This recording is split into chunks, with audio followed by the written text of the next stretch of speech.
السلام عليكم ورحمة الله وبركاته.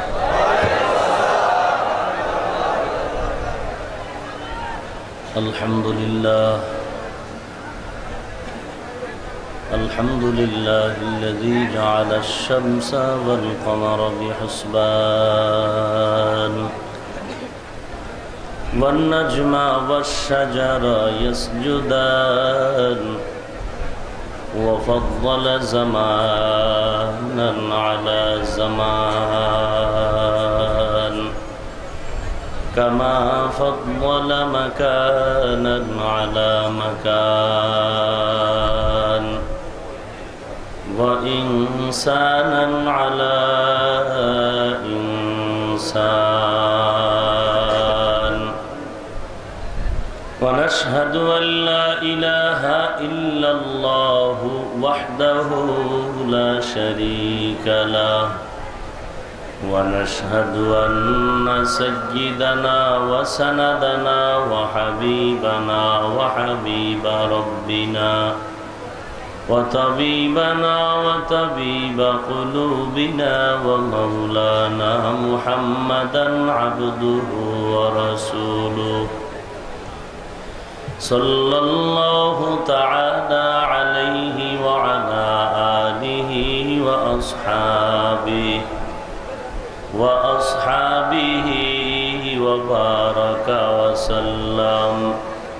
وبارك وسلم تسليما كثيرا الذي يرسله الله تعالى بالحق بشيرا ونذيرا وداعيا إلى الله بإذنه وسراجا منيرا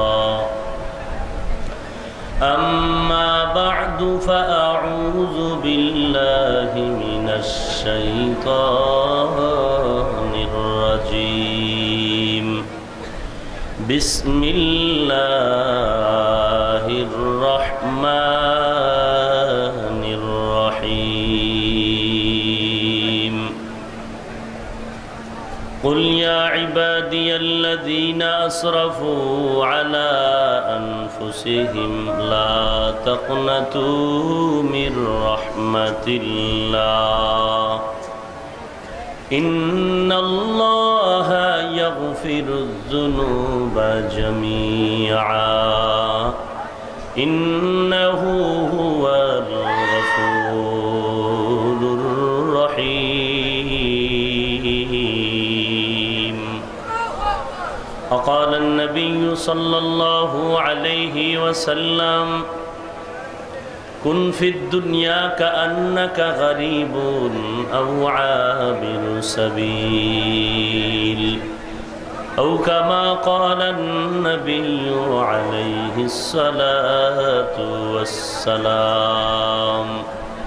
صدق الله مولانا العظيم وصدق رسوله النبي الكريم ونحن على ذلك من الشاهدين والشاكرين والذاكرين والحمد لله رب العالمين. اللهم صل على روح محمد في الأرواح وعلى جسد محمد في الأجساد وعلى قلب محمد في القلوب وعلى قبر محمد في القبور. سبحانك لا علم لنا إلا ما علمتنا إنك أنت العليم الحكيم. رب اشرح لي صدري ويسر لي أمري واحلل عقدة من لساني يفقه قولي. اے بندہ خدا چاہو گار ان کی ملاقات ऐ बंदाए खुदा चाहो गर उनकी मुलाकात, जल्दी से अब बैठे सुनो हजरत की नसीहत, जल्दी से अब बैठे सुनो हजरत की नसीहत। तौफीक से होती है ये नेमत की खजीना, तौफीक से होती है ये नेमत की खजीना। हर मर्द के ताकत के आवर है निशाना, हर मर्द के ताकत के आवर है निशाना। उल्फत में बराबर के वफा हो के जफा हो, उल्फत में बराबर के वफा हो के जफा हो। हर चीज में लज्जत है अगर दिल में मजा हो, हर चीज में लज्जत है अगर दिल में मजा हो। हजरत पीर साहेब हुजूर चरमनाई दामात बाराकातुहुम एर शुभागमन उपलक्षे बादामतली प्राण केंद्रे आज आयोजित आज महफिल ও হালকায় জিকির 5 আগস্ট 2017। महतिए महफिले उपस्थित मुहताराम सम्मानित सभापति प्रधान अतिथि विशेष अतिथिबृंद मुआज्जाज मुकर्रम जातिर माथार मुकुट वरासातुल आम्बिया हजरत उलामाए करम दूर दूरान्त থেকে আগত আল্লাহ পাকের আশিকিন জাকিরিন শাকিরিন মুহিব্বিন মুরব্বিয়ান এজম कलेजार टुकरा आमार समबयसी युवक बंधुगण स्नेहर छोटो भाई पर्दार आड़ाले अवस्थानरता श्रद्धेया सम्मानिता मा ओ बोनेरा आल्लाह ताआलार दरबारे लाख कोटी शुकर ओ सुजूद जे आल्लाह पाक रब्बुल आलामीन এই ফিতনার জামানায় কোরআন ও সুন্নাহর ভিত্তিতে সহি তরিকায় কিছু কথা বলার জন্য শুনবার জন্য আমাদেরকে হাজির হওয়ার তৌফিক দান করেছেন আলহামদুলিল্লাহ। लक्ष कोटि दरूद सलाम सय्यदुल मुरसलीन रहमतुल लिल आलमीन शफीउल मुज़निबीन खातमुन नबिय्यीन सय्यदुस सकलैन इमामुल मुरसलीन हज़रत मुहम्मदुर रसूलुल्लाह सल्लल्लाहु अलैहि वसल्लमेर ऊपर कुरआने हकीमेर सूरा जुमारेर 53 नং आयाते करीमा आमी आपनादेर सामने पढ़ेছি। विश्व नबी शेष नबी महानबी श्रेष्ठ नबी जिंदा नबी हायातुन नबी सल्लल्लाहु अलैहि वसल्लमेर असंख्य अगणित अमीय बाणी पवित्र हादिस शरीफेर मध्य थेके एक हादिस पढ़ेছি। तिलावतकृत आयाते करीमा और हादिसे पाकेर आलोके सही तरिकाय इखलास और रूहानियतेर समन्वय धैर्येर परिचय निर्धारित समयेर मध्येई किछु कथा आमाके बलार मतो आपनादेरके शुनबार मतो हिम्मत धैर्य तौफिक अल्लाह पाक दान करुन आमीन। कुल या इबादियल्लाज़ीना असरफू अला अनफुसिहिम, हे रसूल करीम सल्लल्लाहु अलैहि वसल्लम अपनी बोलुन उम्मत के आमार पक्ष थेके या इबादी हे आमार प्रिय बान्दा बान्दिरा अल्लाज़ीना असरफू अला अनफुसिहिम तोमरा जाहारा गुनाहेर द्वारा अन्याय करे निजेदेर नफ्सेर उपरे जुलुम करेछो ला ताकनातु मिर रहमातिल्लाह आल्लाह ताआलार रहमत थेके तोमरा निराश हयो ना। इन्नाल्लाहा यागफिरुज जुनुबा जामिआ निश्चय अल्लाह रब्बुल आलामीन चूड़ान्त सबाइके क्षमा करे दिबेन। इन्नाहु हुवाल गफुरुर रहीम निश्चय ओई आल्लाह चूड़ान्त प्रज्ञामय एवं क्षमाशील चूड़ान्त दयामय। रसूल अकरम फखरे दो आलम सल्लल्लाहु अलैहि वसल्लम इरशाद करें कुन फिद दुनिया काअन्नाका गरीबुन अव आबिरु साबिल दुनियाते तोमरा एमन भावे चलो जेमन तुमी चलন্ত एक मुसाफिर। मुसाफिर जेमन भोगবিলাসের चिंता करे ना किछु सामानपत्र निये एखान थेके चट्टग्राम जाबे सिलेट जाबे बरिशाल जाबे खुलना जाबे से सामान्य किछु सामान साथे नेই তোমার এই সফরটাও এখান থেকে খুলনা যাইতে 2 ঘন্টা 4 ঘন্টার গ্যারান্টি আছে নিশ্চিত আমার 4 ঘন্টা লাগবে বাট এই জমিনের তোমার আমার হায়াতের সফরের 1 ঘন্টা 1 সেকেন্ডের কোনো গ্যারান্টি নেই। আল্লাহ রাব্বুল আলামিন এই আয়াতের দ্বারা সারা দুনিয়ার মানুষকে মোহাব্বতের ডাক দিছেন। কেমন? ইয়া ইবাদি, হে আমার প্রিয় বান্দা বান্দিরা। আল্লাহ তাআলা এত মোহাব্বত করেন মানুষকে, এত মোহাব্বত করেন। পৃথিবীর সব কিছুই আল্লাহ তাআলা সৃষ্টি করেছেন। আল্লাহ বলেন মানুষও আমি সৃষ্টি করেছি এবং এই মানুষকে সব সৃষ্টির মাঝে শ্রেষ্ঠত্বের মর্যাদা দান করেছে। মানুষকে বানাইছেন আমাদের স্রষ্টা কতজন? কি নাম? আল্লাহ যে আমাদেরকে বানাইছেন, বানানোর ক্ষেত্রে কারো পরামর্শ নিয়েছেন? পৃথিবীর সব কিছুর মাঝে শ্রেষ্ঠ কোন জাতি? এই মানুষের ভেতরে যারা মুমিন তারা আরো শ্রেষ্ঠ। মুমিনদের মাঝে যারা আখিরি নবীর উম্মত তারা আরো শ্রেষ্ঠ। এই শ্রেষ্ঠত্বের মর্যাদা কে দিয়েছেন? আল্লাহ যে সম্মান দিয়েছেন, এই দেওয়ার ক্ষেত্রে কারো সহযোগিতা নিয়েছেন? রিজিক দেওয়ার ক্ষেত্রে কে দিচ্ছেন? আল্লাহ যে এককভাবে রিজিক দিচ্ছেন না, কারো সহযোগিতা নিয়ে। চলার মতো শক্তি কে দিয়েছেন? তাহলে আল্লাহ তাআলা সব কিছুই সৃষ্টি করেছেন, মানুষও সৃষ্টি করেছেন। কিন্তু আসমান, জমিন, সূর্য, চাঁদ এগুলো এত দামি না, মানুষ যত দামি। এই দামি কে বানাইলেন? তাহলে আল্লাহ তাআলা আমাদেরকে বানাইছেন এককভাবে। বানানোর ক্ষেত্রেও আল্লাহ কয়জন? সম্মান দেওয়ার বেলায় আল্লাহ কতজন? রিজিক দেওয়ার বেলায় আল্লাহ কতজন? ভালো করে বুঝেন, সৃষ্টিকর্তা কতজন? আমাদেরকে বানানোর ক্ষেত্রে কয়জন আল্লাহ ছিলেন? সম্মান দেয়াতে কয়জন আল্লাহ? রিজিক দেওয়ার ক্ষেত্রে কতজন আল্লাহ? বানানোর ক্ষেত্রেও এক আল্লাহ, সম্মান দেওয়ার ক্ষেত্রে এক আল্লাহ, রিজিক দেওয়ার ক্ষেত্রে এক আল্লাহ, সিজদা দেওয়ার ক্ষেত্রে মাজার কেন?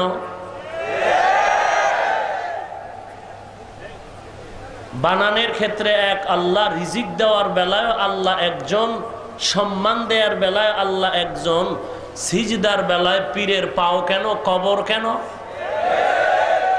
মানুষ দামি না সূর্য দামি? মানুষ দামি না পাথর দামি? এক কথায় মানুষের মতো দামি আর কেউ। তাহলে মানুষ যদি দামি হয়, সূর্য যদি দামি না হয়, তো সূর্য আমার গোলামি করবে, আমি সূর্যের পূজা করব কেন? পাথর দামি না মানুষ দামি? তো পাথর মানুষের গোলামি করবে, আমি মানুষ কেন পাথরের পূজা করব? আজীব ব্যাপার। গাছ দামি না আমরা মানুষ দামি? তো গাছ আমার গোলামি করবে, আমি কেন বট গাছের পূজা করব? আল্লাহ বলেন আমি আল্লাহ তোমাদের এত ভালোবাসি যে তোমাদের মতো দামি আর কিছুই বানাইনি। সূর্য এত সুন্দর, কিন্তু মানুষ তার থেকে আরো সুন্দর। আমি আল্লাহ মানুষকে এত ভালোবাসি। কেন ভালোবাসি? মানুষ অনেক শক্তিশালী এমনটা? মানুষ মারপিটে খুব মজবুত এজন্য? আল্লাহ ভালোবাসার কারণ কি? শক্তিশালী সূর্য মানুষের থেকে শক্তিশালী ক্ষুদ্র একটি পিপীলিকা। পিপীলিকার কাছেও মানুষ দুর্বল। এক কথায় মানুষের মতো যেমন সম্মানের পাত্র কেউ নাই, ঠিক মানুষের মতো পৃথিবীতে দুর্বল কেউ নাই। এটা পিপীলিকার কাছে আমরা দুর্বল। আল্লাহর বানানো মাখলুক পিপীলিকার কাছে যেমন আমরা দুর্বল, মানুষের হাতে বানানো 2 টাকা দামের একটা ব্লেডের কাছেও আমরা দুর্বল। দুর্বল মানুষ এত দামি কেন? দুর্বল মানুষ এত দামি কেন? 8 বছর বিদেশ করে বাপ বিশাল মার্কেটিং করে বাড়িতে আসছেন। ছেলে মেয়ে স্ত্রী আত্মীয় স্বজন খুব অধীর আগ্রহে অপেক্ষমান। তো বাবায় ছেলে মেয়ে স্ত্রীর জন্য অনেক জামা কাপড়, পোশাক, কসমেটিক্স যা আছে সব নিয়ে আসলেন। এর মধ্যে আকর্ষণীয় যেটা আনলেন, যেটা একেবারে মোটামুটি শিশু বাচ্চা হাঁটতে পারে তার কাছেও জিনিসটা আকর্ষণীয়, সেটা হলো মোবাইল। বাবা খুব দামি 2-3টা মোবাইল নিয়ে আসলেন, নিজের জন্য একটা 70,000 টাকা অ্যান্ড্রয়েড সেট, স্ত্রীর জন্য একটা। বাবা এই মোবাইলটা ঘরে এসে ফ্রেশ হচ্ছেন আর মোবাইলটা টেবিলে রাখলেন। বড় ছেলেটা একটা মোবাইলের ইনটেক মোবাইল খুলে বাক্সার থেকে মোবাইলটা বের করলো।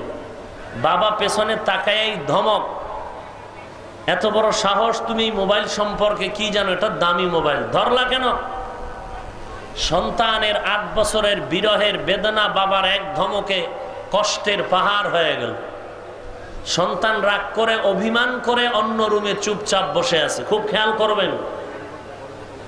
এদিকে ছোট্ট বাচ্চাটা এই মোবাইলটা বাবার অজান্তে ধরে খুইলা ফ্লোরে আছাড় দিয়ে ভেঙ্গে চুরমার করে ফেলল। বাবা আওয়াজ পেয়ে পেছনে তাকায় দেখে মোবাইল নাই। এই দুর্ঘটনার কে ঘটাইলো তাকায় দেখে ছোট বাচ্চা, না কিছু বলতে পারে না মারতে পারে। বাবার রাগে চোখ গরম করে শুধু তাকাইছে। সন্তানটা বাবার চোখ গরম দেখেই চোখের পানি ছেড়ে দিছে। দ্রুত 1 সেকেন্ড দেরি না, বাপ হাত বাড়ায় বলে, কোলে আসো, তোমাকে কিচ্ছু বলিনি। বড় ছেলেটা মোবাইলের বাক্সা খুললো, ধমক দিল, সন্তান রাগ করে চলে গেল। শিশু বাচ্চাটা মোবাইল ভেঙ্গে ফেললো 70,000 টাকার। বাবা কিছু তো বললই না, বরং সন্তানকে একটু চোখের গরমে কান্না করলো, কোলে তুলে নিল আর বলল, তোমাকে কিছু বলিনি। কারণটা কি? কারণ কিছুই না। বড় সন্তান তুই শক্তিশালী সবল, আমার ছোট বাচ্চা দুর্বল, দুর্বলকেই আমি মায়া করি বেশি। মানুষ তুই দুর্বল, এজন্যই তোকে মায়া করি। এজন্যই শক্তিশালী সূর্যকে বলছি, আমার বান্দা দুর্বল, বেয়াদবি করবি না, খেদমত কর। আমার বান্দা দুর্বল, বাপ তুই শক্তিশালী, আমার বান্দার সাথে বেয়াদবি না করে খেদমত কর। পৃথিবীর সব শক্তিশালী বান্দা তোর মতো দুর্বলের গোলাম বানায় দিয়েছি। এমনি না, তুই শুধু আমি আল্লাহর গোলামি করবি। তুই এই গোলামি করলে মহা এক শান্তির ঠিকানা আমি আল্লাহ জান্নাত বানায় রাখছি। বিশ্বাস যদি না করো তোর আব্বার কাছে জিজ্ঞাসা কর। আব্বাই যদি বলে সন্তান বিশ্বাস করবেই। যদি বাবার কথা সন্তান বিশ্বাস না করে, এটা অবৈধতার পরিচয়। আব্বা আদম জান্নাত দেখে আসছেন, মুমিন আদমের সন্তান অবশ্যই বিশ্বাস করতে হবে। আদম নবী জান্নাত থেকে আসতে চাইছিলেন না। আল্লাহ আশার বাণী শোনায় বলেন, আদম জান্নাত থেকে সাময়িক সময়ের জন্য দুনিয়ায় যাও, একটা পরীক্ষা আছে, পরীক্ষা দিয়ে চলে আসো, এই জান্নাত আবার তুমি ফিরে পাবে, আবার ফিরে পাবে। এবার আল্লাহ তাআলা জান্নাত বানাইছেন শুধু মুমিনের জন্য না, পৃথিবীতে সমস্ত মানুষের জন্য। পৃথিবীতে ইহুদি খ্রিস্টান সমস্ত মানুষের নামে নামে জান্নাতে একটা ঘর বানানো আছে। প্রত্যেকের নামে জান্নাতে ঘর। আমরা জানি গুনাহের কারণে নমরুদ, হামান, সাদ্দাত, কারুন, ফিরাউন এরা জান্নাত পাবে না। ও আল্লাহ, এদের জান্নাতগুলো কি করবেন? আল্লাহ বলেন, এই বেঈমানদের জান্নাতগুলো আমি আমার গোলাম যারা মুমিন এদেরকে বোনাস হিসাবে দিয়ে দিব। আল্লাহ এত ভালোবাসেন। আল্লাহ তাআলা প্রথম দুনিয়াতে পাঠাইছেন, অন্তর ছিল পবিত্র, নিষ্কলঙ্ক। দুনিয়াতে আসার পরে মানুষ অপরাধ করবে শয়তান পেছনে, আল্লাহ তওবার দরজাটা খুলে রাখছেন। কারণ আল্লাহ চান না তার এই আদরের বান্দা জাহান্নামের আগুনে যাবে।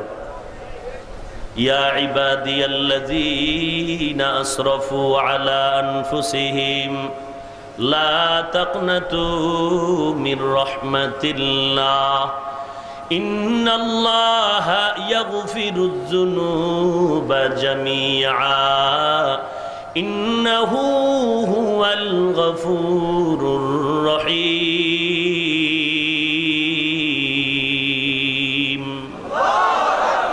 আয় বেরাদার, দূরে বাসাজ ইয়ারে বদ ইয়ারে বদ বদ তরবুয়াদ মারে বদ তন হাতুরা বর যা জনাদ ইয়ারে বদ বর জানে ঈমানত জনাদ ইয়ারে বদ আ রদ তোরা সুয়ে জাহিম ইয়ারে নেকু গিরতা ইয়াবিনাইম।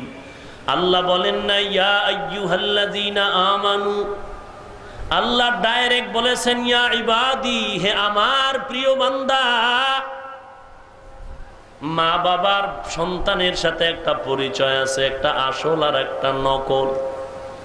আমাকে যদি জিজ্ঞেস করা হয় আমার বাবা সম্পর্কে, এই লোকটাকে আমি যদি বলি অমুক মসজিদের খতিব, অমুক এলাকায় বাড়ি, নাম এই, বংশ এই, বড় ব্যবসা করে, সব বন্ধ করে যদি আসল পরিচয় দেই এটি আমার বাবা, মানুষের মহব্বত যেমন বাড়বে বাবা তেমন খুশি হয়ে যাবে। আমার বাবাকে যদি প্রশ্ন করা হয় চেয়ারের মধ্যে যেই ছেলেটা বয়ান করে তার পরিচয়টা দাও, তিনি কে? যদি বলে এই ছেলেটার নাম এই, অমুক মাদ্রাসায় পড়ায়, অমুক ব্যবসা করে, এই নাম এই বংশ, তার পরিচয় সব বন্ধ করে যদি আমার বাবা বলে আমার সন্তান, আমারও সম্মান বেড়ে যাবে, বাবার প্রতি মানুষের মহব্বত বেড়ে যাবে। উস্তাদকে যদি বলে ছাত্র সম্পর্কে পরিচয় দাও, শিক্ষক বলল এর নাম এই, অমুক ক্লাসে পড়ে, সব বন্ধ করে যদি বলে এটা আমার ছাত্র, আমার প্রতি যেই মহব্বত আপনাদের ছাত্রের প্রতিও সেই মহব্বত বেড়ে যাবে।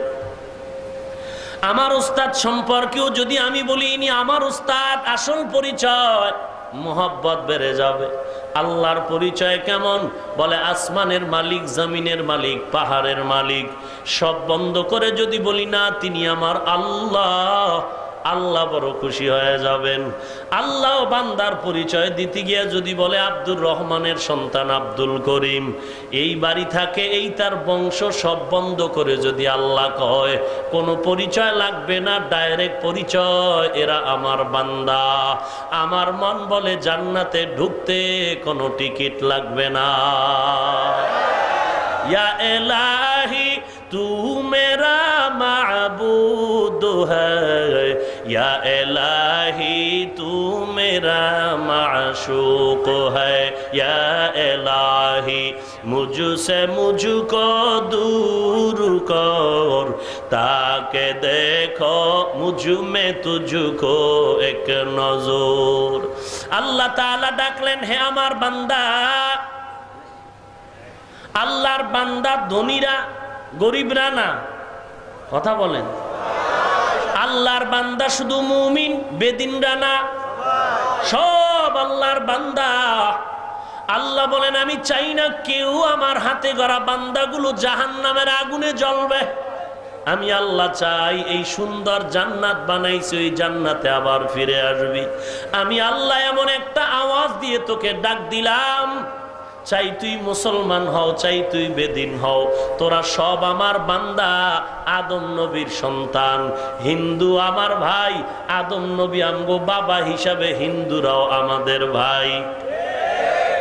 আসতে বলেন কেন? সমস্ত মুসলমান যদি এই কথাটা জেহেনের মধ্যে ঢুকায় নিতাম যে আমাদের বাবা একজন আদম আর তার সন্তান আমরা সবাই, হিন্দু ভাইজানেরাও আমাদের ভাই বাবা হিসাবে, কথা কন না কেন? সমস্ত মুসলমানেরা যদি মনে করত আদম নবীর সন্তান হিসাবে হিন্দুরা আমাদের ভাই, তাহলে কোনো মুসলমান নামের সাইনবোর্ড লাগা হিন্দুদের উপরে, বিধর্মীদের উপরে কোনো আক্রমণ করত না। ঠিক তেমনি ভাবে হিন্দু ভাইজানেরাও যদি মনে করত আদম নবীর সন্তান হিসেবে মুসলমানেরাও আমাদের ভাই, তাহলে মুসলমানের দেশের আদালতের সামনে মূর্তি বসাতে পারত না। ঠিক কিনা বলো? हकीकत से तू दुनिया बेखबर है, दुनिया की नुमाइशों पर नजर है। नमी गोयम के अज दुनिया जुदा बश, बहरोकार के बाशी बा खुदा बाश। चिस्ते दुनिया अज खुदा गाफिल बुदन, नए कमाशो नुकरा हो फरजिंदोजान। আল্লাহ বলেন তোরা আমার বান্দা, আমি চাই না তোরা জাহান্নামে যাবি। আমি তওবার দরজা দিয়া ডাক দিলাম, চাই তুই হিন্দু ধর্মের হও, বৌদ্ধ ধর্মের হও না কেন, খ্রিস্টান আর ইহুদি ধর্মাবলম্বী হও না কেন, তোরা আমার বান্দা নিজের উপরে অপরাধ করে করে জুলুম করে অন্তর নাপাক করে ফেলেছো। আমি আল্লাহ ডাকলাম, লা তাকনাতু মির রহমাতিল্লাহ, আমার রহমত থেকে তোরা ফিরে যাস না। আয় আয় আমার দরওয়াজায় এসে যদি একবার তওবা করে চোখের পানি ছেড়ে দাও, চোখের পানিটা গালের নিচে যাওয়ার আগেই তোরে মাফ করে দিব। আল্লাহ তাআলা বলেন, বান্দা তুই আমার দরবারে মাথা নত কর, আমার কাছে তওবা কর। তওবার দরজা খুলে তোরে ডাকতেছি রে বান্দা। আল্লাহর কাছে তওবার এত দাম, এত দাম। হাদিসে পাকে পয়গম্বর ঘটনা বলতেছেন, আল্লাহ নবীকে বলেন, পয়গম্বর তওবাকারীর উপর আমি আল্লাহ কেমন খুশি আপনি জানেন? আল্লাহ নবী বলেন, আমি জানি না। আল্লাহ বলেন, আমি অমুক ব্যক্তির থেকেও বেশি খুশি। কোন ব্যক্তি? বলে এক ব্যক্তি উট নিয়ে ময়দানে চলছে, ময়দানে রওনা হয়ে গেল, উটের পিঠের মধ্যে খানার সামগ্রী সব রাখলো। হঠাৎ এক চেটিয়াল ময়দান, ওই ময়দানে গিয়ে হঠাৎ উট হারায় ফেললো। আল্লাহর বান্দা এখন নিরুপায় হয়ে চতুর্দিকে ঘুরে আর উট তালাশ করে, তালাশ করে করে উট আর খুঁজে পায় নাই। না খুঁজে পেয়ে বান্দা নিরাশ হয়ে একটা গাছের ছায়ার নিচে শুয়ে পড়লো, ক্লান্ত মনে বড় আঘাত। কোথায় গেল আমার উট? উটের পিঠের মধ্যে খানা। আজ যদি উট না পাই, খানারও কোনো কায়দা নাই, উট না পাইলে আমার চলার পথ বন্ধ হয়ে যাবে। আল্লাহর বান্দা গাছের ছায়ার নিচে মাথাটা নত করে শুয়ে পড়লো, তন্দ্রা এসে গেল। হঠাৎ বান্দা তন্দ্রাচ্ছন্ন অবস্থায় চোখ খুলে তাকায় দেখে মাথার কিনারায় হারানো উট দাঁড়িয়ে আছে। আল্লাহ নবীরে ঘটনা শোনায়, সহিহ মুসলিম শরীফের হাদিস, তওবার বয়ান। আহা, আল্লাহ বলেন, নবী লোকটা উট হারায়া নিরাশ হয়ে গাছের ছায়ায় ঘুমায় গেছে। হঠাৎ করে চোখ খুলে তাকায় দেখে হারানো উট তার সামনে হাজির। নবী আপনি বলেন লোকটা এবার কেমন খুশি? নবী বলেন, এর খুশির কোনো সীমা নাই। আল্লাহ বলেন, নবী কেমন খুশি আমি জানি। বলে, আল্লাহ কেমন খুশি? নবী আল্লাহ বলেন, ও পয়গম্বর লোকটা এত খুশি হয়ে গেল, খুশির কারণে নিজের খুশিটা ধরে রাখতে পারে নাই, চিৎকার করে ডাক দিয়ে কয়, আল্লাহুম্মা আনতা আবদি ওয়া আনা রাব্বুক। ও আল্লাহ, তুমি আমার গোলাম, আমি তোমার খোদা, তো আমি তোমার আল্লাহ। কথা বুঝছেন? খুশি হয়ে লোকটা কয়, ও আল্লাহ তুমি আমার গোলাম, তুমি আমার বান্দা, আমি তোমার খোদা, আমি তোমার আল্লাহ। আল্লাহুম্মা আনতা আবদি ওয়া আনা রাব্বুক, আমি তোমার রব, তুমি আমার বান্দা। লোকটা খুশি হয়ে বলে ফেললো, ও আল্লাহ তুমি আমার বান্দা, আমি তোমার রব। সহিহ মুসলিম শরীফের বর্ণনা। এবার ফতুয়া দিবেন লোকটা কাফের হয়ে গেছে। হ্যাঁ, লোকটা কাফের হয়ে গেছে। আল্লাহ নিজেই বলেন, নবীজি সে খুশির ঠেলায় বলে ফেলছে, ইচ্ছা করে বলে নাই, জবান থেকে বের হয়ে গেছে। আমি আল্লাহ তাকে মাফ করে দিলাম। শুধু মাফ না, যারা তওবা করবে আমি আল্লাহ তার উপরে এর থেকে আরো খুশি। এই বান্দা খুশির ঠেলায় যদি কথা বলায় আল্লাহ মাফ করে দেয়। আল্লাহর আশেক পাগল মানসুর হাল্লাজ আল্লাহর প্রেমে পাগল হয়ে মারেফতের দরজায় ডুব দিয়া যখন বলেছিল আনা রব্বুক, আমি রব, আনা রব্বুক আনাল হক, আমি খোদা। এই কথাও বান্দা কখন বলেছে? বিড়ি মুখে নিয়ে বলে নাই। বান্দা এমন এক পর্যায়ে গিয়া বলেছে, এই পর্যায়ে বান্দা যখন বলে ফেললো আল্লাহ তাকে কবুল করেছে।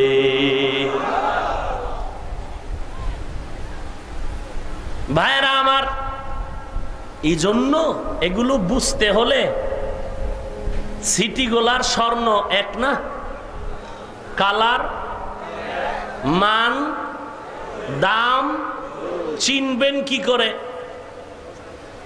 আতুরিয়া দিয়া বাড়ি দিলে কষ্টি পাথর, রিক্সাওয়ালা কষ্টি পাথর নিলে পারবে? কষ্টি পাথর সম্পর্কে অভিজ্ঞ লোক দরকার। সাবধান হে বাংলাদেশের মুসলমান, কোথায় চলছো? গোটা মুমিন এক সময় ইসলাম চিনে নাই, টুপিদারি চিনত না। এ জমিনের মধ্যে আল্লাহ ওয়ালাদের পদাচরণ, কষ্ট আর কষ্ট। 360 আউলিয়ার কাফেলা, শাহজালাল, শাহপরান, শাহ মখদুম, চট্টগ্রামের আমানত শাহ, শাহ আলী মিরপুরের, খান জাহান আলী বাগেরহাট, শামসুল হক ফরিদপুরি রহমাতুল্লাহ আলাই, উজানির কারি ইব্রাহিম রহমাতুল্লাহ আলাই, চরমনাইর সৈয়দ ইসহাক রহমাতুল্লাহ আলাই, সৈয়দ ফজলুল করিম রহমাতুল্লাহ আলাই, সরসিনার নেসারউদ্দিন রহমাতুল্লাহ আলাই, হাফিজি হুজুর রহমাতুল্লাহ আলাই। যাদের নামগুলো বললাম এদের ইতিহাস তালাশ করে দেখবেন হিংসা কি জিনিস তারা চিনে না।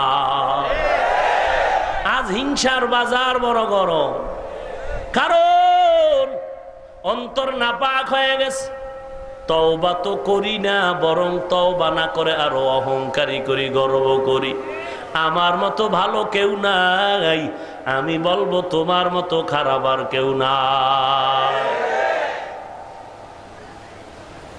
তুমি নামাজ পড়ো এ গর্ব, তুমি হজ করেছো এ গর্ব, তুমি কোরআন শরীফ পড়ো এ গর্ব। আমি হাফিজুর রহমানের বয়ান কত ভালো, আল্লাহর কসম একবার, আল্লাহর কসম 2 বার, আল্লাহর কসম 3 বার। আমি যত ভালো বয়ান করি হাফিজি হুজুরের মতো জীবনে আর হবে না। আমি যত ভালো বয়ান করি না কেন চরমনায়ের হজরতের মতো জীবনে হবে না। কেমন ঘড়ি ধরা 40 মিনিটের বয়ান, ময়দানের মানুষগুলো জানো ওই গলা কাটা মুরগির মতো ছটফট করত, মনে হয় জানো বান্দারা জাহান্নামের আগুন চোখে দেখতেছে। বয়ান তো কোরআন হাদিস দিয়েই করত, একই বয়ান কবরের আযাব নিয়ে, গুনাহের শাস্তি নিয়ে। আর আমি লাইন বিভিন্ন বিষয় নিয়ে বয়ান করি, কই আমার বয়ানে না আমি কাঁদি না শ্রোতা কাঁদে। এরে বান্দা এগুলো কিভাবে হয়? বলে এটা সহবতে আহলুল্লাহর দ্বারা হয়। ইয়া ইবাদিয়াল্লাযীনা আসরাফু আলা আনফুসিহিম লা তাকনাতু মির রাহমাতিল্লাহ। আল্লাহ বলেন, ও গোলাম অন্যায় করেছো তওবা করো, আমার কাছে তওবা করার মতো যদি করতে পারো আমি আল্লাহ তোমাকে জীবনের সমস্ত গুনাহগুলো ক্ষমা করে ফেলবো। ওরে আল্লাহর গোলাম, এক আল্লাহর বান্দা গুনাহ করে করে জীবনটা নষ্ট করে ফেলেছে। হঠাৎ করে ঘুমের বিছানায় যখন গেল দিলের মধ্যে একটা দাগ কাটলো, জীবনে করলাম কি? আমার ডানে দেখি বন্ধু বান্ধব অনেক চলে গেল, আমি এখন একা। এ জীবনে কত মায়ের কোল খালি করেছি আমি, গোপনে কেউ জানে না, কিন্তু আমি একদিন চলে যাব, এলাকার মানুষ জানে আমি বড় একটা সন্ত্রাসী। না, এই কলঙ্ক নিয়ে কবরে যাব না, কলঙ্ক থেকে বাঁচার কোনো পথ আছে নাকি? আল্লাহর বান্দা দৌড়া এক ইমামের পরামর্শ নেওয়ার জন্য চলে গেল। ইমাম সাহেব, জাহান্নামের আগুন থেকে বাঁচতে চাই, কি পথ? ইমাম বলে, তুমি যাও, একজন খাঁটি আল্লাহওয়ালার সোহবতে চলে যাও। কারণ আল্লাহওয়ালাদের সোহবতে যদি যাও কি লাভ হবে জানো রে মুমিন? ওরে বান্দা, হাকিমুল উম্মাত মুজাদ্দিদুল মিল্লাত শাহ আশরাফ আলী থানভী রহমাতুল্লাহ আলাইহি বলেছেন, আল্লাহওয়ালাদের সোহবতের দ্বারা কি হয়? বলে, একজন কৃষিজীবী আমাকে প্রশ্ন করলো, হে আশরাফ আলী থানভী, পীরের কাছে গেলে কি লাভ, আল্লাহওয়ালাদের কাছে থাকলে কি লাভ? আল্লাহওয়ালারা কি করবে? থানভী বলেন, আপনি কি কাজ করেন? বলে, আমি কৃষি বিভাগে কাজ করি। কি কাজ আপনার? বলে, আমি দেশি আমের ল্যাংড়া আম বানাই। দেশি আম কেমনে কেমনে? বলে, ল্যাংড়া আম, দেশি আমগুলোরে ল্যাংড়া বানাই কেমনে? বলে, ল্যাংড়া আমের গাছের একটা ডালা, একটা ঠালা কেটে দেশি আম গাছের সাথে এটাকে জাস্ট করে দেই, এরপরে পট্টি বেঁধে ভালো করে আটকায় দেই। দেওয়ার পরে আল্লাহর কুদরতে ল্যাংড়া আমের অ্যাকশনগুলো দেশি আমের গাছে ঢুকে যায়। একদিন, দুদিন, 1 মাস, 2 মাস, 6 মাস পর দেখা যায় দেশি আমের গাছের আমগুলো সব ল্যাংড়া আম হয়ে গেছে। থানভী কয়, আমরাও তো এই কামই করি, আমরা তো এই কামই করি। দেশি মানুষগুলোরে বিদেশি মানুষ বানাই, জাহান্নামের আসামিগুলোকে জান্নাতের পথিক বানাই। কেমনে তোমরা বানাও? বলে, আমরা বানাবার তুমি যেমনে ল্যাংড়া আমের ডালা দেশি আমের গাছের সাথে ভালো করে লাগায় দাও, মাঝখান দিয়া ফাঁকা থাকলে হবে না। আল্লাহর ওলি বুঝায়, ওরে মানুষ, যদি একজন আল্লাহওয়ালার সাথে সম্পর্ক লাগায় দাও, একদিন আর 2 দিন না লাগায়া রাখো, ফাঁকা করিও না, এক সময় দেখা যাবে তুমি ছিলা জাহান্নামের আসামি, সমাজের বড় কীট, বড় খারাপ। এক সময় দেখা যাবে তুমি নামাজ দেখতে পারো না, আজান শুনলে তোমার কাছে ভালো লাগে না। আল্লাহওয়ালার সোহবতে যখন যাইবা, দেখবা তখন তোমার নামাজের আজান শুনলে দুনিয়ার কাজ ভালো লাগে না। সোহবতে সালেহ তোরা সালেহ কুনাত, সোহবতে তলে তোরা তলে কুনাত জমানা, সোহবতে বা আউলিয়া বেহতার জুসদ সালে তাআত বেরিয়া। যাও, একজন আল্লাহওয়ালার কাছে যাও, আর গভীর রাতে উঠে কাঁদো। আল্লাহর বান্দা ইমামের পরামর্শ নিয়ে ঘরে চলে গেলেন। ঘরে যাওয়ার পর রাতের আধার, গভীর রাত, ওযু বানায় একটা জায়নামাজ বিছায় ঘরের কোণে অন্ধকারে কান্না শুরু করলো। ও দয়ার মালিক, তোমার হারানো গোলাম তোমার দরওয়াজায় ফিরে আসছে, মাফ করে দাও।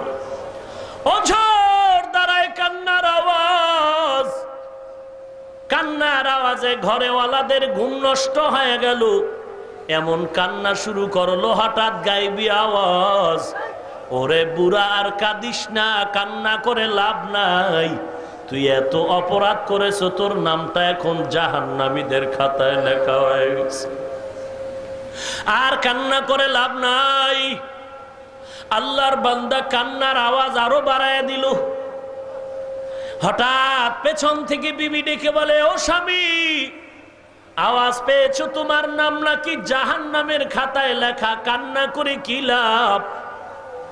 স্বামী ডাক দিয়ে কয়, ও বিবি, যদি আমি কান্না বন্ধ করে দেই নাজাত পাবো কিনা? অন্য কোনো দরওয়াজা আছে নাকি? বলে, না না, আর কোনো দরওয়াজা নাই, আর কোনো নাজাতের দরওয়াজা নাই।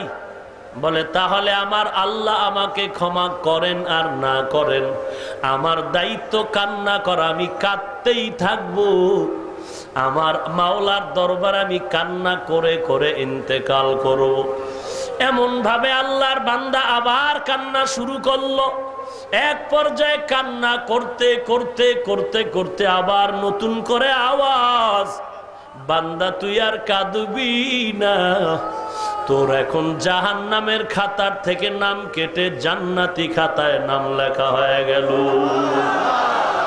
या इलाही मुझसे मुझको दूर कर, ताके देखो मुझ में तुझको एक नजर।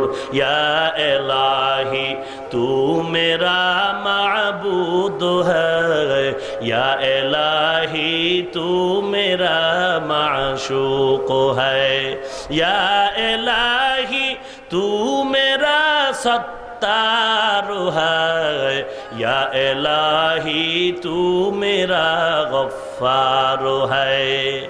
আল্লাহ তাআলা বলেন বান্দা তওবা করো, তওবার এত দাম, এত দাম।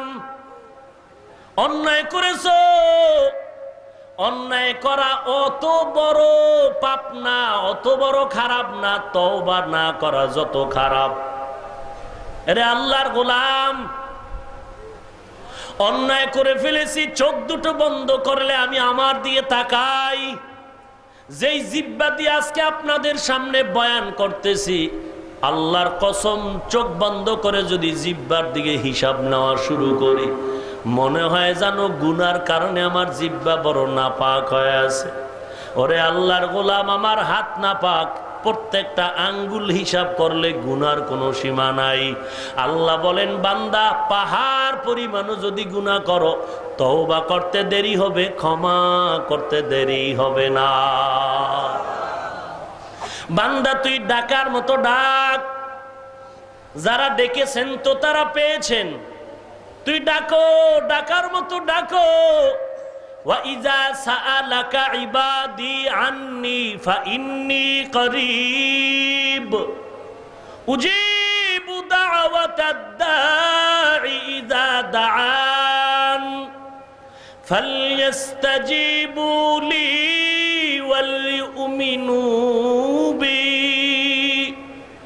وَلْيُؤْمِنُوا بِي لَعَلَّهُمْ يَرْشُدُونَ।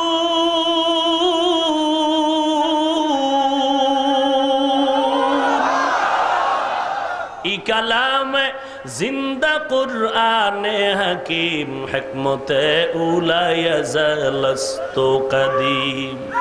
আল্লাহর এক বান্দা একটা মূর্তি বানায়া সামনে নিয়ে ওটার উপাসনা করে আর বলে সনম সনম সনম। হঠাৎ করে একদিন জবান থেকে অনিচ্ছায় বের হয়ে গেল সমাদ। হঠাৎ এই আওয়াজটা বের হওয়া মাত্র আবার পাল্টা জবাব আসলো লাব্বাইকা ইয়া আবদি। ও বান্দা তুই কেন আমাকে ডাকছো? এত বছর সনম বলে ডাকলাম, কোনো জবাব নাই, হঠাৎ করে কেন জবাব? বলে আমার তুই গুণবাচক একটা নাম ধরে ডাকছো, আমি আল্লাহ তো তোর ডাকের অপেক্ষায় থাকি। সন্তান যখন আব্বাকে আব্বা বলে ডাকে, বাবার কলিজা বড় মজা পায়, ঠান্ডা হয়। সন্তান যখন মাকে মা বলে ডাকে, মায়ের কলিজা ঠান্ডা হয়। একদিন স্বামী আর স্ত্রী বিছানায় ঘুমায় আছে, হঠাৎ করে তাকায় দেখে স্ত্রী বালিশের সাথে মাথা লাগায় গুনগুন করে কান্না করে। স্বামী ডাক দিয়ে কয়, বিবি তুমি কেন কান্না করো? বলে আমার মনে বড় কষ্ট। বলে কিসের কষ্ট? আমাকে শেয়ার করো, কি কষ্ট আমারে শোনাও। স্ত্রী ডাক দিয়া বলে, একটা সপ্তাহ হয়ে গেল সন্তান আমারে মা বলে ডাক দেয় না। কেন তোমাকে মা বলে সন্তান ডাকে না? বলে আমি একটা অন্যায়ের কারণে ধমক দিছিলাম, সন্তান ওই ধমক খাওয়ার পর আমার সাথে আর কথা বলে না। বলে স্ত্রীকে স্বামী বলে, রে বিবি টেনশন করো না, খানা খাওয়ার ঘুমাও, আজ না কাল সন্তান তোমার কাছে এসে মাথা নত করে মা বলে ডাক দিবে। মা চোখের পানি ছেড়ে বলে, স্বামী বুঝাইতে পারি না, যতই আমি খানার প্লেট নিয়ে সামনে বসি, একটা খানার লোকমা আমার মুখে যায় না। আমি ঘুমানোর যত চেষ্টা করি ঘুম হয় না, কারণ আমার কাছে সন্তানের মা ডাকে এত মজা পাই, খানার ভেতরে ঘুমের ভিতরে আমি এত মজা পাই না। আল্লাহ তাআলা বলেন, রে বান্দা, আমি আল্লাহর ছেলে নাই যে আমাকে আব্বা বলে ডাকবে, আমি আল্লাহর মেয়ে নাই যে আমাকে আব্বা বলে সম্বোধন করবে।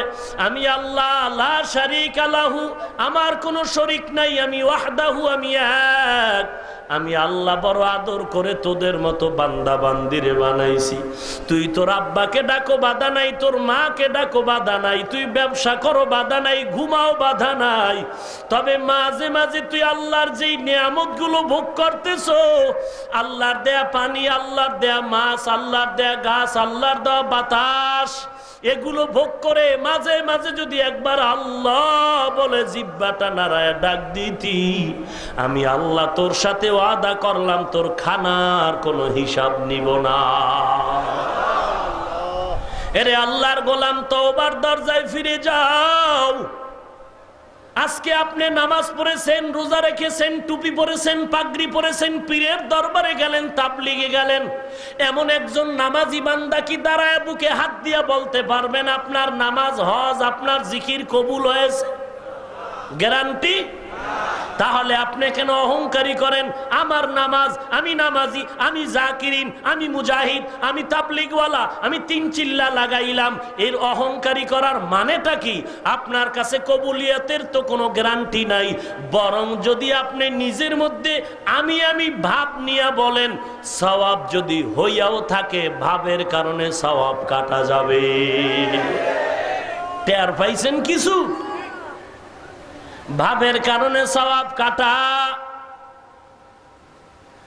অথচ নবীজির হাতে গড়া সাহাবী জান্নাতের ওপেন টিকেট পেয়ে গেলেন। মিথ্যা?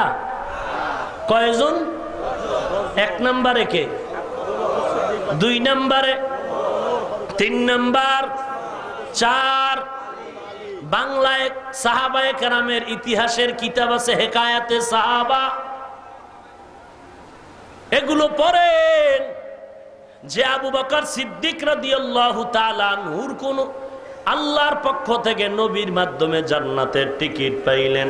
ইতিহাসটা তালাশ করেন, আবু বকরের জীবনের পুরাটাই কান্না, কান্না, কান্না। ওমরের ইতিহাস শুধু কান্না, ওসমানের ইতিহাস কান্না, হযরত আলীর ইতিহাস কান্না। জান্নাতের টিকিট পাওয়ার পরে কাদার কি প্রয়োজন? আপনি তো জান্নাতের টিকিট পাইলেনই না, টুকটাক যতটুকু আমল করি কবুলিয়তের কোনো গ্যারান্টি নাই। তাহলে কত কান্নার দরকার? এমন একজন আল্লাহওয়ালার নাম বলেন, এমন একজন বুজুর্গের নাম বলেন যে কান্না ছাড়া বুজুর্গ হয়ে গেছে।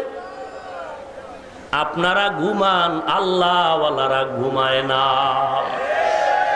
আপনারা ঘুমাইতেছেন, আল্লাহওয়ালারা আল্লাহর সাথে যোগাযোগ করতেছে। রে মালিক, তোমার রেজামন্দি চাই, তোমার মোহাব্বতের নজর চাই। ও আল্লাহ, তুমি আমার অন্তরকে পরিশুদ্ধ করে দাও। আল্লাহর দরবারে অঝোর দাঁড়ায় কান্না করে, আল্লাহ তাআলা চোখের পানির বিনিময়ে রহমত দান করেন। ওরে নবীর সাহাবী হযরত আবু বকর নামাজে দাঁড়ায় কান্না করে আর কেরাত পড়ে। নামাজের সালামের পরে প্রশ্ন করা হলো, আবু বকর আপনি নামাজে কাঁদলেন কেন? বলে, কোরআন শরীফের একটা আয়াত পড়ে কান্না করা শুরু করলাম। কিসের সে আয়াত? আবু বকর বলেন, আল্লাহ তাআলা যে কোরআনে আয়াত বলেছেন, ওই আয়াত পরে আমি কান্না করলাম। ইন্নাল্লাহা আশতারা মিনাল মুমিনিনা আনফুসাহুম ওয়া আমওয়ালাহুম বিআন্না লাহুমুল জান্নাহ। অর্থ, আল্লাহ বলেন মুমিনের জান মাল কিনে নিলাম, বিনিময়ে জান্নাত দিয়ে দিলাম। এটা তো খুশির সংবাদ, কান্নার কি আছে? আবু বকর বলেন, আমি কাপড়ের দোকান দেই, ব্যবসা করি, কাপড়ের ব্যবসা করি। আমার দোকান থেকে বহুদিন আগে এক মহিলা কাপড় নিল। আজকে সকালে মহিলা কাপড়টা ফিরাইয়া দিয়া টাকা নিয়ে গেল। বহু আগে। ওই ব্যবসায়ী দোকানওয়ালা ভাই, দোকানে সাইনবোর্ড লাগাইছো, বিক্রি করা মাল ফেরত নেওয়া হয় না। যদি এটা টানাইয়াই থাকো, পায়ে ধরে বলবো, লেখো ওই সাইনবোর্ড আগুন দাও, নতুন করে লেখো, অবশ্যই বিক্রি করা মাল ফেরত নেওয়া হয়। তাহলে তোমার কপালে অনেক ফজিলত, অনেক বরকত আছে, অনেক বরকত। আবু বকর বলেন, মহিলাটা যখন কাপড় ফেরত দিয়া টাকা নিয়ে যায়, আমি প্রশ্ন করলাম, মা কেন কাপড় ফিরাইয়া দিলা? মহিলা ডাক দিয়া কয়, তোমার দোকানের কাপড় আমার কাছে পছন্দ হয় নাই, তোমার দোকানের কাপড় আমার কাছে পছন্দ হয় নাই। আমি নামাজের ভিতরে ওই আয়াত পড়ে টেনশনে পড়ে গেলাম। আল্লাহ ওয়াদা করেছেন, মুমিনের জান মাল কিনে নিলাম, বিনিময়ে জান্নাত দিয়া দিলাম। হাসরের ময়দানে আমি আবু বকর উঠব। ওই হাসরের ময়দানে কেউ কারো আপন বলে পরিচয় থাকবে না। নবীরা পর্যন্ত নাফসি নাফসি বলে কাঁদবেন। সূর্য মাথার উপরে, সূর্যের তাপে জমিনটা তামা হয়ে যাবে, এমন এক অবস্থা, এমন অবস্থা। ওই সময় আমি আবু বকরকে যখন আসামির কাঠগড়ায় ডাক দেওয়া হবে, ডাক দেওয়ার পরে যদি আল্লাহ জিজ্ঞাসা করে, আবু বকর আমার কাছে কি নিয়ে হাজির হয়েছো? আমি যদি বলি, আল্লাহ তোমার জান্নাত পাওয়ার জন্য নামাজ পড়েছি, জিকির করেছি, রোজা রাখছি, কোরআন পড়েছি। আল্লাহ যদি বলি, এই ফালায় রে আবু বকর, তুমি যে নামাজ পড়েছো, রোজা রাখছো, আমি আল্লাহর কাছে পছন্দ হয় নাই, যাও তোমার ইবাদত তুমি নাও, আমার জান্নাত ফিরাইয়া দাও। তখন আমি আবু বকরের কি উপায়? এই চিন্তা আমি আবু বকর কান্না শুরু করেছি। ওরে নবীর উম্মতের দল, আবু বকরের মতো এত দামি সাহাবী কে সেই আবু বকর যার নামের শেষে সিদ্দিক? কত বড় সত্যবাদী! ইহুদি নবীজির কাছে আবু বকরের নাম না বলে বিচার দায়ের করলো, ও মদিনার নবী পয়গম্বর, আপনার একজন সাহাবী আমি ইহুদির গালে একটা চর মেরেছি। নবী ভাবলেন, এই কে করেছে? ওমর করছে। ওমর। ইহুদি বলো কয় কে করেছে? ইহুদি কয় আবু বকর। নবী আশ্চর্য হয়ে গেলেন, এই কাম করবে ওমর, আবু বকর কেন? আবু বকরকে নবী ডাকলেন, আপনি কি ইহুদির গালের উপরে চর মেরেছেন? আবু বকর বলেন, হ্যাঁ নবীজি আমি নিজেই চর মেরেছি। কেন? এই ইহুদি বেঈমান আমার আল্লাহকে গালি দিছে। ইহুদি কয়, কসম আমি আল্লাহর বিরুদ্ধে কিছু বলি নাই। আবু বকর সাক্ষী পেশ করেন। আবু বকর বলেন, নবীজি কোনো সাক্ষী নাই। যদি সাক্ষী নাই থাকে তাহলে জাহিরি ফয়সালা, ইহুদি আপনার গালে একটা চর দিবে, এটাই হবে ফয়সালা। আবু বকর বলেন, তাই যদি হয় করেন, আমার কোনো সাক্ষী নাই। নবীজি ডেকে বলেন, ইহুদি তোমাকে যদি চর মেরে থাকে তুমিও মেরে দাও। ইহুদি সুযোগ সদ্ব্যবহার করে হাতটা বাড়ায় আবু বকরের গালের উপরে যখন চর মারার জন্য সামনে আগায়, হঠাৎ করে নবীজির কাছে জিবরাইলের আগমন। জিবরাইল আমিন ডেকে বলেন, পয়গম্বর আল্লাহর পক্ষ থেকে সালাম। আল্লাহ বলেছেন, নবী আবু বকরের কোনো সাক্ষী যদি না হয়, আবু বকর যে দাবি করেছে এতে কোনো মিথ্যার কিছু নাই। যদি সাক্ষী চাও, আবু বকরের সাক্ষী হলেন আল্লাহ। या इलाही तू मेरा माबूद है, या इलाही तू मेरा माशूक है। সে আবু বকর কান্না করেন। ওমরের কান্নার ইতিহাস, সমস্ত আল্লাহওয়ালাদের কান্নার ইতিহাস। অতএব আল্লাহর দরবারে নিজের গুনার কথা স্মরণ করে তওবা করা লাগবে। আমার মতো গুনাহগার কেউ নাই। আমি আমার দিকে নজর করে যদি দেখি এত বড় বড় অপরাধ করেছি, অপরাধের খবর যদি আপনারা জানতেন, চেয়ারে আমাকে বসতে দিতেন না। মাঝে মাঝে নিজেকে প্রশ্ন করি, মানুষ কত মোহব্বত করে দাওয়াত দিয়া কয়, হুজুর একটু দোয়া করেন আমাদের জন্য, একটু দোয়া করেন। কিন্তু আমি দোয়া কইরা হাত উঠায় যখন মোনাজাত করি, মোনাজাতের পরে চিন্তা করলাম লোকটা বলল হুজুর একটু দোয়া করে দেন, কিন্তু আমার দোয়া আল্লাহর কাছে কবুল হওয়ার মতো কোনো পুঁজি তো আসলে নাই। আমি তো জানি, আপনি জানেন না, আমি তো জানি। কিন্তু মানুষ তো কত ভক্তি শ্রদ্ধা মোহাব্বত করে, এইভাবে চিন্তা করে করে আল্লাহর কাছে তওবা করা, ও আল্লাহ আমার মতো গুনাহগার কেউ নাই। আমাকে মানুষ মুহাদ্দিস বলে, আসলে হাকিকতে মুহাদ্দিস সাহাবায়ে কেরামদের মধ্যে যেমন মুহাদ্দিস ছিলেন, ওইভাবে তাকওয়ার মানদণ্ডে আমি তো মুহাদ্দিস হতে পারি নাই। আমাকে মানুষ বড় পীর বলে, আসলে যেই পীরের যোগ্যতা তাকওয়া থাকা সেটা তো আমার মধ্যে নাই। মানুষ আমাকে বড় বক্তা বলে, আসলে আলোচনা করতে গিয়ে নিজের ভেতরে যে ইখলাস থাকা দরকার তার বিন্দু মাত্র নাই। এইভাবে নিজেকে শুধরানো দরকার, তাহলেই এই ময়দানে কথার দ্বারা খেদমত হবে, বরকত বেড়ে যাবে। বেশি বয়ান লাগবে না, ইখলাস নিয়ে 40 মিনিটের বয়ান করলে কোটি কোটি বেঈমান কালেমা পড়বে। ওলি কামেল খাজা মঈনুদ্দিন চিশতি আজমিরি মদিনা থেকে ভারতে আসেন, কালেমার খেদমত করে, তার ইতিহাস সাক্ষ্য দেয় ৭৬ লক্ষ হিন্দু তার হাতে কালেমা পড়েছে। অন্য কিতাবে আমি দেখেছি ৯০ লক্ষ। আর মুসলমান হাতে হাত রেখে মুরিদ হয়েছে, নামাজ পড়ে নাই, পড়বে বলে তওবার মুরিদ, পর্দা করত না, করব এই মুরিদ। এইভাবে লক্ষ লক্ষ মুসলমান তওবার মুরিদ হয়েছে, তওবার নিয়তে বায়াত হলো। খাজা মঈনুদ্দিন খুশি, ৭৬ লক্ষ হিন্দু মুসলমান হলো। ঘরে গিয়ে বড় খুশি। মা বলে, রে মঈনুদ্দিন এত খুশি কেন? বলে, মা আমার হাতে কালেমা পড়ে ৭৬ লক্ষ হিন্দু মুসলমান হয়ে গেল, সেই খুশি। মা বলে, গর্ব তো আমার। হ্যাঁ মা তোমার। বলে, না না, ভাষায় কথা উড়াইয়া দিলে হবে না। তুমি যেই বরকত পেয়েছো এর পেছনে আমি মায়ের বড় সাধনা। কেমন সাধনা মা, একটু কি বলবেন?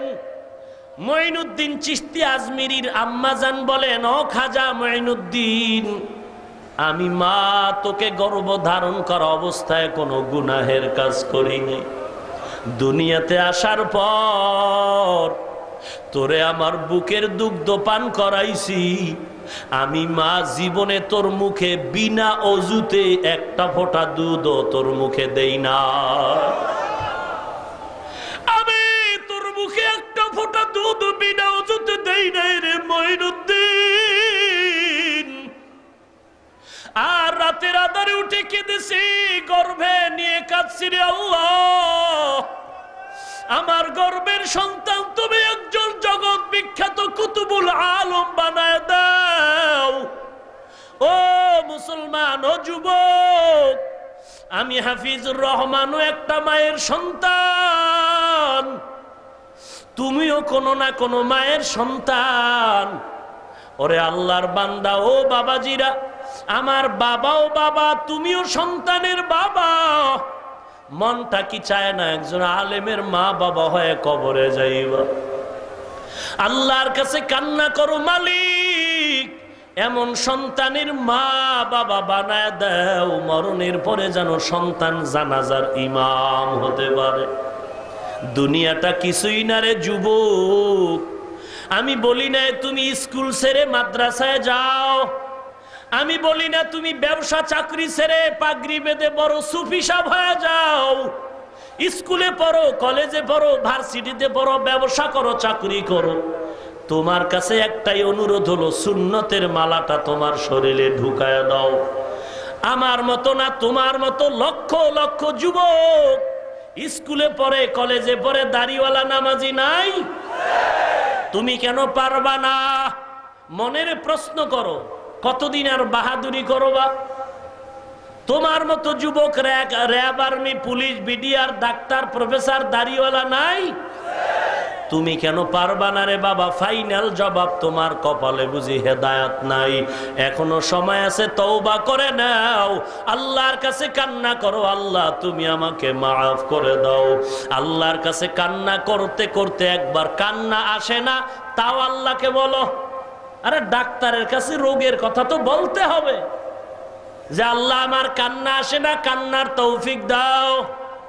কান্নাওয়ালা চক্ষু দান করো মালিক, জিকিরওয়ালা জিহ্বা দান করো আল্লাহ, আখিরাতের ফিকিরওয়ালা কলব দান করো আল্লাহ। আল্লাহর কাছে তওবা করো, জীবনে নামাজ ছাড়বো না, বেপরদায় চলবো না, আল্লাহওয়ালাদের সোহবতে যাব, নিজের জীবনটাকে ধন্য করব, মা বাবার খেদমত করব, মুরব্বীদের সাথে ভালো আচরণ করব, দেশের বিরুদ্ধে কোনো ষড়যন্ত্রে লিপ্ত হব না, কোনো বখাটেদের আড্ডায় যাব না, মদের আড্ডায় যাব না, কোনো বন্ধু বান্ধবের আড্ডায় যাব না, দেশের বিরুদ্ধে যারা কথা বলে তাদের সাথে আমাদের সম্পর্ক রাখবো না। এইভাবে তওবা করে আগাও, দেখবা আল্লাহ তোমার দ্বারা বহু দিনের কাজ নিয়ে নিবে। কুল ইয়া ইবাদিয়াল্লাযীনা আসরাফু আলা আনফুসিহিম লা তাকনাতু মির রাহমাতিল্লাহ। খবরদার, সাবধান হে মুমিন, আজকে আল্লাহ তোমাকে সন্তান দিয়েছে, কত মানুষ বিয়ে করে কান্না করে, তাবিজ নেয়, তদবির নেয়, সন্তান নাই। আর তোমার সন্তানটারে তুমি রাস্তায় ছেড়ে দিয়েছো, মাও জানে না মেয়েটা কোথায় গেল, বাবাও জানে না ছেলেটা কোথায় গেল। হঠাৎ করে খবর পেলাম ছেলে নাকি গুলশানের হামলায় জড়িত, হঠাৎ করে খবর পেলাম মেয়েটা নাকি বান্ধবীদের আড্ডায় পড়ে ঐশী নামের বেশ্যা হয়ে গেল। ও সন্তানের মা বাবা, সন্তান কন্ট্রোল করো। ও সন্তানেরা, তোমরাও বন্ধু বান্ধবীদের আড্ডা থেকে দূরে থাকো। যদি নিজেকে ভালো করতে চাও, বন্ধু বলবে চল একটু ঘুরে আসি, অন্ধের মতো দৌড়ানো যাবে না, কারণ বন্ধু তোরে ফান্দে ফালায় মেরে ফেলবে। সাবধান, খুব সাবধান, চতুর্পার্শ্বে দুশ্মন। আল্লাহ তাআলার কাছে দোয়াও করতে হবে, আল্লাহ সমস্ত দুশ্মন থেকে কুদরতের হাতে আমাদের হেফাজত করে। দুশ্মন নাই? আপনার যদি 10 জন থাকে, আমার আরো বেশি। কি বলেন? জিন শয়তান না, মানুষ শয়তান। আর জিন শয়তানের থেকে মানুষ শয়তান আরো মারাত্মক। এখানে বহু সচেতন শিক্ষিত ব্যক্তিরা আছেন, আপনাদের চোখের পলকে মোবাইল আপনাদেরকে বহু খবর দেয়। আপনাদের কলিজার থেকে দোয়া চাই। সম্মান আল্লাহ দিয়েছেন, ইজ্জত আল্লাহ দিয়েছেন, ধরে রাখার দায়িত্ব আমার, চেষ্টা করা। তবে বিভিন্ন প্রপাগান্ডা আজকে ইন্টারনেট মিডিয়া জগতে ছড়ানো হচ্ছে, কিছু কুচক্রী মহল, অসাধু, ইসলামের লেবাসওয়ালা এবং লেবাসের বাইরের থেকে বিভিন্নভাবে প্রপাগান্ডা ছড়াচ্ছে বিভিন্ন মিডিয়ার সামনে। আপনাদের কাছে আমি অনুরোধ জানাবো, এদের থেকে আপনারা সতর্ক থাকবেন। বিভিন্ন, আমি মোবাইলটা চালাই, ফেসবুক কি জিনিস আমি চালাইও না, আইডি তো দূরের কথা, আবার আমার নামে এরকমও বলে আমি ফেক আইডি চালাই, এরকম ফেসবুক চালাই, আমি বুঝি না, আল্লাহ তাআলা সাক্ষী। অতএব জাতির কাছে আমার এই অনুরোধ, হাতের নাগালে পাইলে এটাকে মোটামুটি কিছু করতে দ্বিধা করবেন না। কথা দিয়া হলো, বেয়াদবকে শায়েস্তা করা দরকার। আর যদি পারেন, আমার হাতের সামনে, আমি মাতুয়াইল আদর্শনগর রায়ের বাগ শনিয়াকড়ার পরে ওখানে মাদ্রাসা, ওখানে থাকি, আমাকে ফোন দেন বা আমাকে আসতে বলেন বা আমার কাছে পৌঁছায় দেন। কোনো কুচক্রী মহল যদি প্রমাণ দিতে পারে, তাহলে আমি সেখানে ক্ষমা চেয়ে নিব। না পারলে চূড়ান্তভাবে জাতির কাছে তার ক্ষমা চাইতে হবে। চাই সে আমার আপন কেউ হোক, চাই দূরের কেউ হোক, চাই আমার ইসলামের লেবাসওয়ালা হোক, লেবাসের বাইরে হোক, মিথ্যা এবং ষড়যন্ত্রকারীর হিংস্র আক্রমণ থেকে আমাদের বাঁচতে হবে, চেষ্টা করতে হবে। আপনাদের দিলের দোয়া এবং সহযোগিতা লাগবে। রাজি নাই? আল্লাহ কবুল করেন। আরো মোহাব্বতে পড়ি আমিন। আমাদের আজ কলিজার টুকরা হযরত পীর সাহেব হুজুর দামাত বারাকাতুহুম রুহানি বয়ান করবেন। এখানেও বহু ভেজাল। বলে হুজুর ওয়াজের ভেতরে রাজনীতি করবেন, এজন্য বন্ধ করে দেয়া হোক। চরমনায়ের মরহুম সৈয়দ ফজলুল করিম রহমতুল্লাহ আলাই যখন 40 মিনিট বয়ান করতেন, আমি কথাটা অনেকবার বলছি, মনে হইতো যে সে এমন বয়ান করতেন দুনিয়া নামক জিনিসটা কি সে মনে হয় চিনেনই না। আবার রাজনৈতিক মঞ্চে যখন বক্তব্য দিতেন, মনে হইতো আখেরাত সম্পর্কে তার কোনো চিন্তা নাই, সে একজন আধ্যাত্মিক জগতের রাজনৈতিক একজন শিক্ষক। কেমন এক উসুলের উপরে নিজের জীবনকে পরিচালনা করে গেছেন। আর আমরা ওয়াজে বইলে সব ধোলাই করি, মনে হয় এক্ষুনি হাতে ছুরি লাগলে জবাই করে ফেলবো। আপনারা জানেন বিভিন্ন ভাবে গালাগালি করা হচ্ছে পীর মুরিদির বিরুদ্ধে, তাবলীগের বিরুদ্ধে, প্রচন্ড অশালীন ভাষায়। এগুলো কেন? সাধারণ মানুষের সামনে কেন? গালাগালির বয়ান ছাড়া আর কোনো বয়ান নাই কোরআন হাদিসে। অথচ কোরআন বলে গালি হারাম, হাদিস বলে গালি হারাম। পাগড়ি পরে চিল্লায় চিল্লায় কাফের কাফের বলে, মুনাফিক বলে গালি দেয়। খাজা মাইনুদ্দিন বলে মুনাফিক, আবু হানিফা বলে মুনাফিক। এ সমস্ত মানুষ থেকে আমি বলছি না তাদের সাথে আপনারা ঝগড়া করেন, তাদের থেকে আপনারা দূরত্ব বজায় রাখুন। আল্লাহর কাছে দোয়া করেন, ফয়সালা আল্লাহর হাতে, ফয়সালা আল্লাহর হাতে। এখানে এত আল্লাহর বান্দারা আসছেন, কি টাকা দেওয়া হবে? খানা দেওয়া হবে? কত মানুষ পোস্টারে তবারক দেওয়া হবে বলে দাওয়াত দিয়ে এত লোক জমা করতে পারে না। এটাও একটা আহলে হকের চূড়ান্ত বিজয়ের পরিচয়। আমরা শালীনভাবে কথা বলার চেষ্টা করি। সেদিন প্রশাসনের অনেক আল্লাহর বান্দার সাথে মহব্বতের পরিচয়। আমি বললাম আপনারা একটু ইউটিউব সার্চ দিয়ে বাংলা ওয়াজ লিখে বের করে কিছু হুজুরদের বয়ান শুনেন। যারা বয়ানের মাঝে উচ্ছৃঙ্খলতা কথা বলে মানুষকে বিভ্রান্ত করে, এদেরকে আপনারা আইনের আওতায় ডাকেন, প্রাথমিকভাবে তওবার আহ্বান করেন, সাধারণ ক্ষমা। যদি তারা না সারে